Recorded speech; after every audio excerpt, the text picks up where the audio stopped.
बोकोचान आणि इतर जपानी कथा. शिनीची होशी. अनुवाद निसीम बेडेकर. कथा क्लिक.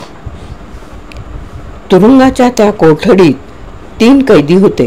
त्यातला एक जण म्हणाला, माझं खरोखर नशीबच फुटका आहे. आणखी केवळ एका आठवडा कसा तरी करून लपून राहिलो असतो तर मला पकडण्यासाठीची कायद्याची मुदत संपून गेली असती. ते ऐकून दुसरा म्हणाला, अरे मी तर तुझ्याहूनही कमनशिबी आहे. आगगाडी जर 5 मिनिटं अगोदर सुटली असती तर मी केव्हाच सटकलो असतो. तिसरा कैदी हलकेच पुटपुटला, तरीही तुमचं नशीब चांगलंच म्हणावं लागेल. दुर्दैवानं माझा तर पिच्छाच पुरवला आहे. इतका छान बेत रचला होता, पण कॅमेऱ्याच्या शटरच्या एका क्लिकमुळे गजाआड झालो मी. काय म्हणतोस? असं नेमकं झालं तरी काय? चक्रावून जाऊन दोघांनीही विचारलं. त्यानं सुरुवात केली, झालं ते असं. एका इमारतीच्या दुसऱ्या मजल्यावर माझी खोली होती. एक दिवस संध्याकाळी मी बकासपणे खिडकीबाहेर बघत होतो. बाहेर जाऊन मौजमजा करावी तर जवळ तेवढे पैसे नव्हते. मौजमजा तर दूरच राहिली, खोलीचं भाडंही थकलं होतं.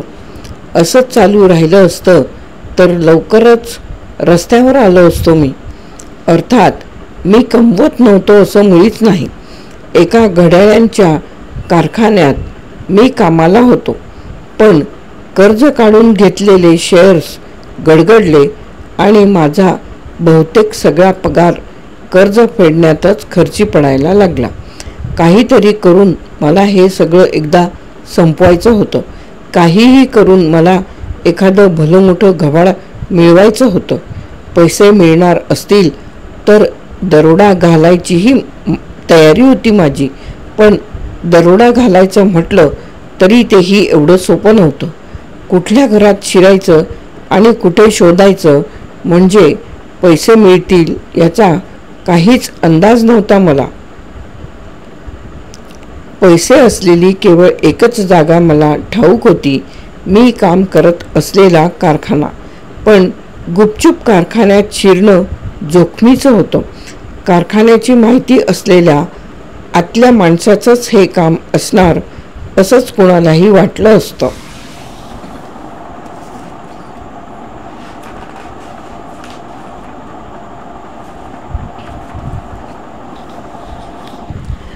आणि मग माझाही संशय घेतला गेला असता.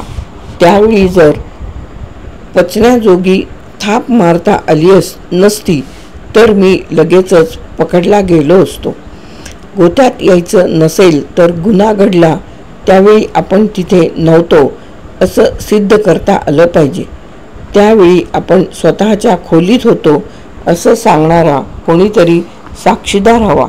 पण अशी साक्ष देऊ शकेल असा एकही माणूस माझ्या ओळखीचा नव्हता. जरी एखाद्याला विनंती करून त्यानं अशी साक्ष देण्याचं मान्य केलं असतं तरी दुसऱ्या व्यक्तीवर फारसा विश्वास ठेवणंही कठीण होतं. एखाद्याने स्वतःचा हिस्सा मागितला असता आणि शेवटपर्यंत माझा पिच्छा पुरवला असता किंवा पोलिसांच्या तपासणीच्या वेळी लगेच सगळं सांगून टाकलं असतं. एकंदरीत दुसऱ्याला साक्ष द्यायला सांगणं हे धोक्याचं होतं. पण म्हणून काही माझा बेत मी सोडून दिला नाही. कारखान्यात चोर शिरला त्यावेळी मी या खोलीत होतो असं सिद्ध करण्याचा काहीतरी मार्ग शोधायला हवा होता. अखेर मला कॅमेऱ्याचा वापर करण्याची कल्पना सुचली. चोरी झाली त्यावेळी मी या खोलीच्या खिडकीतून बाहेरचे फोटो घेत होतो असं सिद्ध केलं की झालं. माझ्या खोलीच्या खिडकीतून समोरचा मोठा रस्ता दिसायचा. त्या रस्त्याच्या विरुद्ध बाजूला असलेलं औषधाचं दुकान रात्री उशिरापर्यंत माणसांनी गजबजलेलं असायचं. त्या दुकानाचा फोटो दाखवून, हे पहा, माझ्या खोलीतून बाहेरचे असे फोटो काढत होतो मी असं म्हटलं की माझ्यावरचा संशय नक्कीच दूर झाला असता. इथे कॅमेऱ्यानं फोटो काढत असताना दुसरीकडे जाऊन चोरी करणं तर शक्यच नव्हतं. एकदा हा विचार केल्यानंतर एकदा हा विचार केल्यावर नंतरचं काम सोपं होतं. फोटो घेतल्याची वेळ दाखवणारा टायमर कॅमेऱ्याला जोडला की झालं. नेहमीच्या सेल्फ टायमरनं फार वेळाच्या अंतरानं फोटो काढता येत नाही, पण घड्याळाचं तंत्रज्ञान मला चांगलंच अवगत होतं. त्यामुळे घड्याळ आणि कॅमेऱ्याचं बटन यांचा एकत्रित वापर करणं जमेल असं मला वाटलं. त्यानंतरचे 2 दिवस मी बटन दाबणारं स्वयंचलित उपकरण बनवण्याच्या कामात गुंतलो. अखेर उपकरण तयार झालं आणि चाचणी घेऊन पाहिली तेव्हा त्यानं आपलं काम बिनचूक केलं. अर्धा तास झाला की क्लिक होऊन बटन दाबलं जायचं. अखेर त्या दिवशी बेत अंमलात आणण्याचं मी ठरवलं. कारखान्यातून खोलीवर परत येऊन रात्र होण्याची वाट पाहत बसलो. खिडकीतून कॅमेऱ्यानं बाहेरचे 2-3 फोटो घेतले, पण औषधांच्या दुकानाच्या दिशेनं कॅमेरा सेट केला आणि बटन दाबणारं स्वयंचलित उपकरण त्याला जोडलं. खोलीतला दिवा मी तसाच ठेवला. दिवा मालवला तर मी खोलीत नाही असं इतरांना वाटलं असतं, कोणाला दिसणार नाही अशा बेतानं मी बाहेर पडलो आणि कारखान्याच्या दिशेनं निघालो.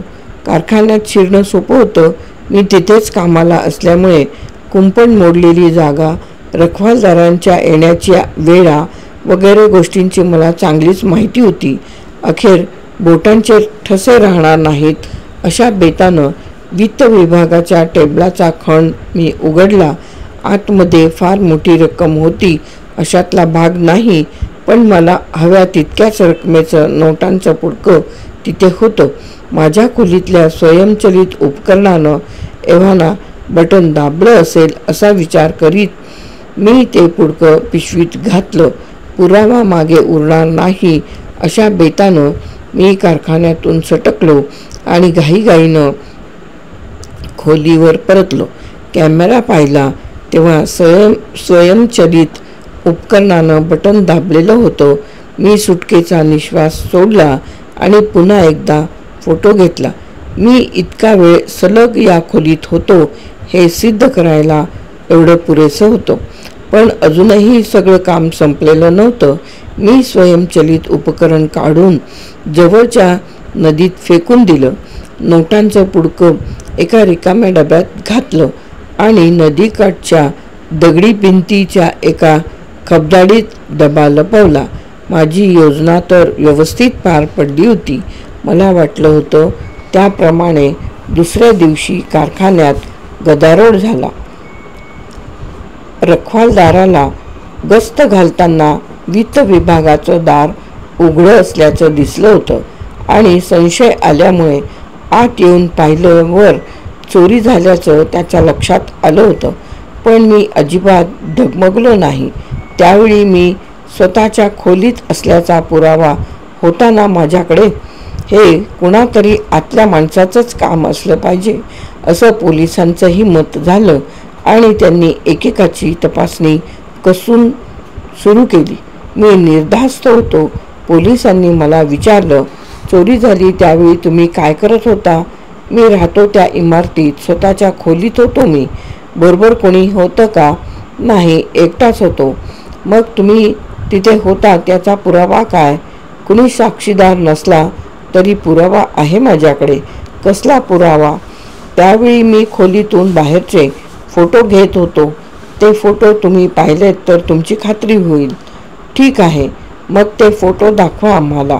तुम्ही म्हणताय तसंच असेल तर तुमच्यावरचा संशय दूर होईल. मी मनातल्या मनात हसलो.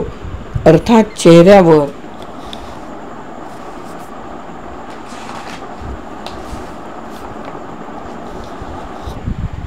चेहऱ्यावर मी तसं अजिबात दिसू दिलं नाही. खोलीवरून कॅमेरा आणून मी पोलिसांकडे सुपूर्द केला. आतली फिल्म काढून डेव्हलप केली की अर्ध्या तासाहूनही जास्त वेळ स्वतःच्या खोलीत असल्याचं सिद्ध झालं असतं. कारखान्यात जाऊन येण्यासाठी 1 तासाहूनही जास्त वेळ लागायचा, तेव्हा मी काल रात्री कारखान्यात गेलेलो नाही हे पोलिसांना सहज पटलं असतं. त्यानं इतकं सगळं सांगितल्यावर बाकीच्या 2 कैद्यांनी आश्चर्यानं विचारलं, मग सगळं काही तू ठरवलं होतंस तसं पार पडलं की? सगळं व्यवस्थित पार पडलं असतं तर आता या इथे असतो का मी? आलं लक्षात. त्या बटन दाबणाऱ्या स्वयंचलित उपकरणानं व्यवस्थित फोटो घेतला नसणार. नाही रे, तसं नाही. पोलिसांनी फिल्म डेव्हलप करून पाहिली तेव्हा सगळे फोटो छान आलेले होते, पण त्या फोटोमध्ये औषधांच्या दुकानाऐवजी एक ट्रक होता.